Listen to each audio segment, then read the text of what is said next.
$2 million treasure hunt လူတွေတည်ဆုံတဲ့အထိယူသွက်စေခဲ့တဲ့လျှို့ဝှက်ကဗျာ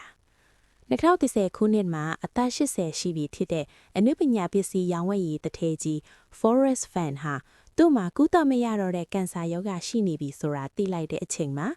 လူတယောက်များမမျှော်လင့်ထားတဲ့အစီအစဉ်တစ်ခုကိုဆုံးဖြတ်ခဲ့ပါတယ်။တကယ်ရတနာဒေတာတစ်လုံးကိုဝတ်ပြီးလူတွေကိုလိုက်ရှာခိုင်းမယ်။သူဟာပေါင်40လောက်အလေးချိန်ရှိတဲ့ကြေးဒေတာတစ်လုံးထဲမှာ$2 သန်းကျော်တန်ဖိုးရှိတဲ့ရွှေတုံးတွေရှားပါအကျွေးစည်းတွေ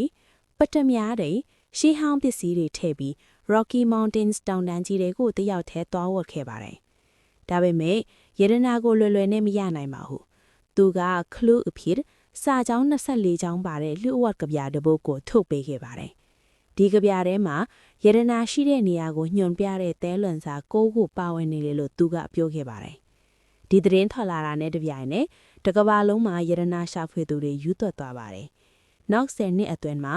လူပေါင်း3သိန်းကျော်ဟာဒီရတနာကိုလိုက်ရှာခဲ့ကြပါတယ်။တချို့ဆိုရင်အလုပ်တွေထွက်စုဆောင်းထားတဲ့ငွေတွေကုန်သုံးမိသားစုဘဝတွေပျက်စီးတဲ့အထိဖြစ်ခဲ့ကြပါတယ်။ဒါပေမဲ့အဆိုးဆုံးကတော့ဒီအန်ဒီအေများတဲ့တောင်တန်းတွေထဲမှာရတနာရှာရင်အ ਨੇ ဆုံးလူ9ယောက်အသက်ဆုံးရှုံးခဲ့ရတာပါ။ရဲတပ်ဖွဲ့တွေတောင်ဒီ game ကိုရပ်ပါလို့တောင်းဆိုခဲ့ပေမဲ့ Forrest Fenn ကတော့လုံးဝမရပ်ခဲ့ပါဘူး။နောက်ဆုံး2020ခုနှစ်ဇွန်လမှာအသက်32နှစ်ရှိဆေးကြောင်းလာတယောက်ဖြစ်တဲ့ Jack Stuve ကဒီလျှို့ဝှက်ကဗျာကိုဖြည့်ရှင်းနိုင်ပြီး